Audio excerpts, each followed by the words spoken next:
Breaking news this morning, just moments ago on the Today Show, Savannah and Hoda read a statement from Matt Lauer about these accusations and his firing. He said, "There are no words to express my sorrow and regret for the pain I have caused by my words and actions."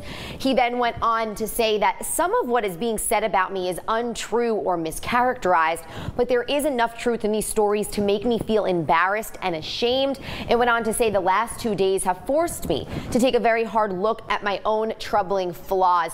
He ended this statement with saying he's surrounded by the people he loves and thanks them for their patience and grace during this time.